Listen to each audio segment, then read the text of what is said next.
I'm so excited to be joined by Derek Marshall, who is one of my people, right? A working class kid who now spends their days fighting for better days, running for public office in California in District 23. Derek, how are you doing? Thanks for coming on. Thank you. I'm really excited to be here. Yeah, so let's get into it. You grew up, pretty working class, and you came to the point of being an organizer, which is always a good story. So why don't you lay that out for us? Yeah, for sure. So, I had spent a couple of years, after college, and I lived in Europe for a bit before coming back. And when I came back, I threw myself into political organizing. I have done a lot of different types of things. I was an organizing director, and I'm sure you'll probably get this, or a lot of progressives will get this. But I was an organizing director without pay for a city council race. Jessica Salins, who was running against Mitch O'Farrell in CD 13. And that organization of folks that we had organized together is now known as Ground Game LA in Los Angeles. And so during that period, and during kind of my early organizing days, I drove Uber in order to be able to afford my rent.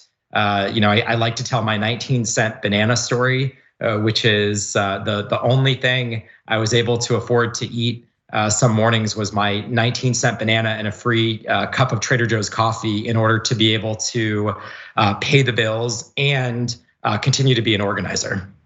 Yeah, absolutely. I just love the stories of people who don't get upset when they see people not fighting for them. They see the amount of money in politics. It's easy to say, I'm gonna give up. But we believe that organized people beats organized money. And you're running a campaign right now that is heavy in the organizing. You're using your organizing background, making over 100,000 calls in September alone and recruiting hundreds of volunteers. Can you say more about your approach to recruiting people and how you're running things in the field? Yeah, absolutely. I mean, I'm an unapologetic progressive, and since the beginning of this campaign, when we sort of set out and decided that we were going to do this thing, I said we were going to run as close to a perfect progressive campaign as possible, and I knew that was going to require a lot of work on our end to be able to fundraise in order to hire staffers. And the types of people that we have brought onto the campaign all come from the progressive movement. It's something that I'm really proud of with my campaign, from my campaign manager to our digital team. Everyone has either worked on the Bernie Sanders campaign, worked on Nina Turner's campaign. We've had folks that worked on Cori Bush's campaign. So all of us come from the organizing space. And I like to say that we've had a renaissance of the American left over the last 10 or so years since Occupy Wall Street. We continue to get stronger with every single election cycle. And I think that the thing that makes our campaign so special is this real diligence around working class organizing, union organizing, going out and activating people, through the dialer and getting folks signed up to volunteer, and then once they are in and working on the campaign, getting them trained up in all different types of organizing best practices, which ultimately strengthens the overall organizational ecosystem. We've had folks that have came in and volunteered on the campaign that have started LGBT centers. We've had folks that have come in onto the campaign that are starting women's rights marches, and so we really view our campaign as almost as a school, an organizing school for activating people and bringing them into the movement. And I think that that's exactly what organizing working people, organizing marginalized people is all about. I always say that no one is a natural organizer. There's no one that is born on this earth that is like, I have everything I need to do this, and this is what I'm meant to do. It's hard work. It's uncomfortable to go to people's homes and talk to them and meet people outside of their workplaces and talk to them about politics and about the experiences that we have in our everyday lives. We're told about this American dream. If you work hard, you'll do well. And the evidence in most people's lives suggests that they work pretty hard and are still not doing well. And most politicians are bought and sold. And that's why people see folks get into office and not do much. But when you're in the community and you're organizing alongside people and teaching them how to stand up to power to make things better, that's a completely different campaign. And it shows that you really care. So can you talk about some of the core values in your campaign and what motivated you to run and what you all are fighting for? Yeah, so I think what motivated me to run was just the experience of being able to build power. At the grassroots level, starting on different campaigns and seeing that, oh, this is how we're able to actually activate working people, and how we're able to take fights for Medicare for all and really see it through cycle after cycle to get to a spot where suddenly Medicare for all is now hugely popular, and there's a world that I think we can all see where we're going to be able to pass some type of Medicare for all legislation, in the next cycle or two. And so for me, empowering people, helping folks to be able to realize their power, for me is just is a core belief. And I think for me, the moment that I decided to get involved, and decided to run for office was when I saw, basically it was Super Tuesday on the Bernie campaign, and I saw that this effort that we were pushing, and it looked like we were going to be struggling again. And so I decided to throw my hat in the race, or at least begin to think about it, because what I thought was well, we all need to get activated. We all need to jump in, and if we do that, and we sort of do the organizing that we all have been trained up to, that we'd be able to actually see meaningful change. For me, it's about building the power base so that we can achieve very, very tangible working class relief. The ultra wealthy in this country have way too much of the pie. I think we all know that. And it seems that a good chunk of both political parties don't really seem to center working class people or marginalized people. And for me, that's not what a working class party, that's not what a labor party is supposed to be about. And so that's why I'm running, is because I think that I would like to see a thriving labor party in this country that is fighting for a livable wage, that's fighting to cancel student loan debt, that is fighting for a woman's right to choose, that's fighting for social issues, that's fighting for economic issues, that helps to establish better equity and equality within the society.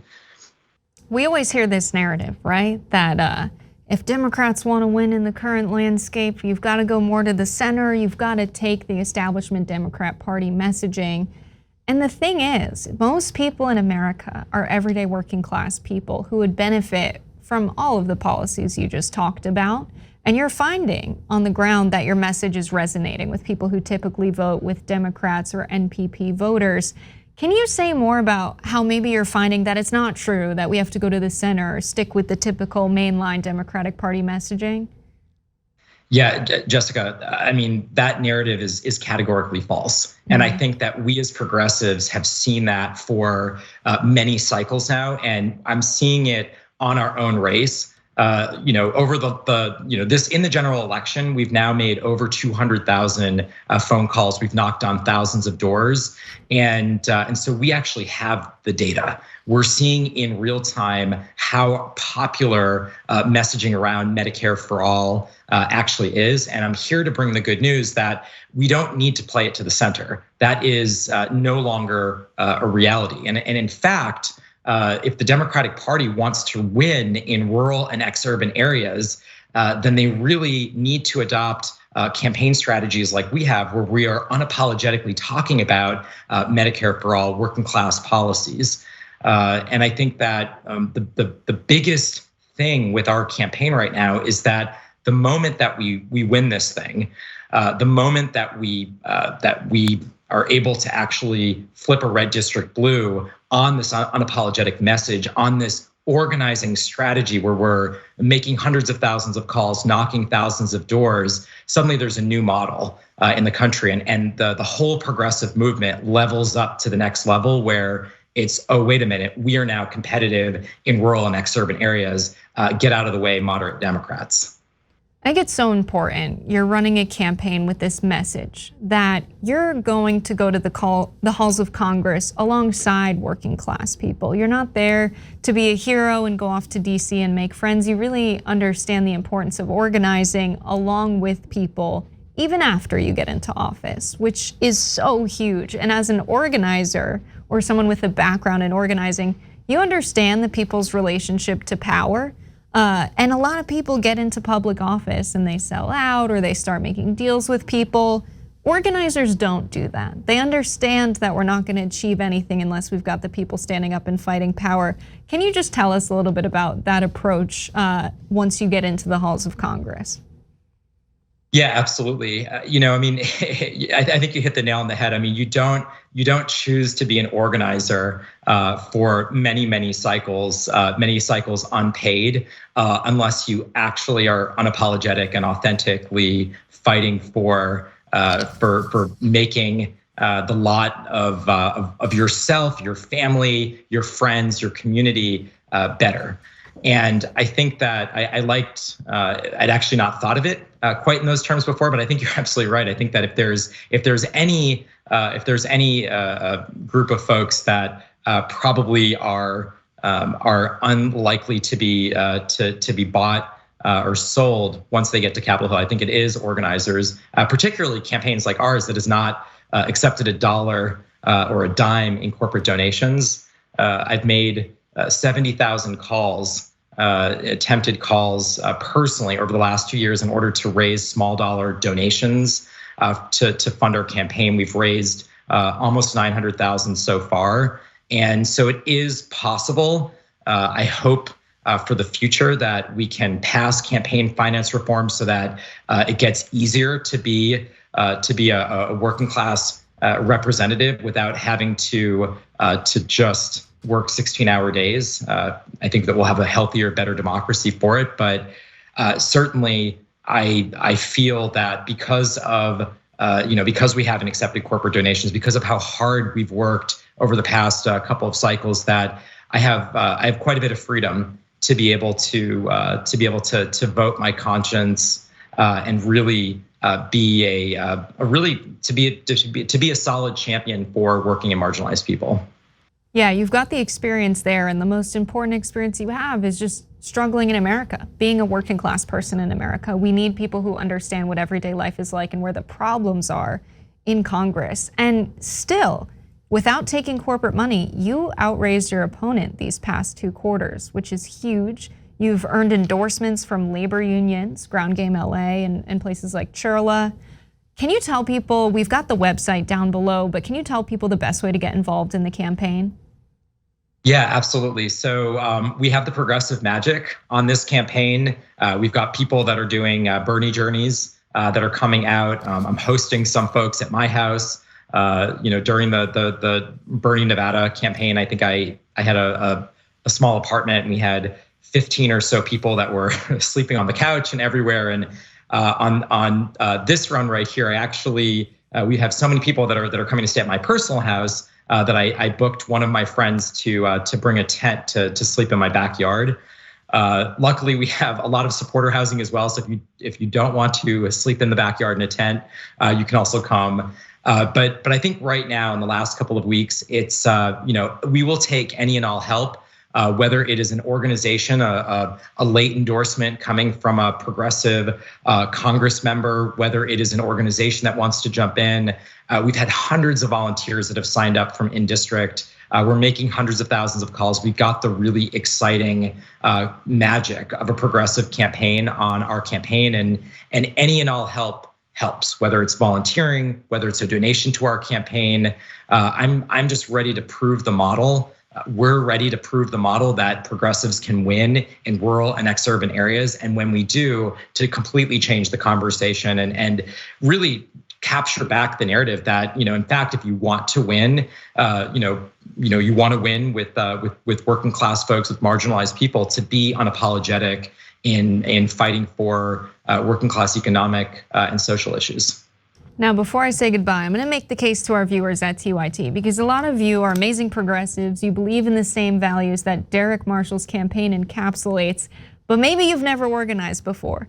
This kind of campaign where people are coming from across the country, you're sleeping on couches, you're out talking to people every day, and you're learning to organize. It is the best feeling in the entire world. I promise you, you will not regret it. If you go out there, you make some phone calls, you knock some doors, go check out the campaign with Derek.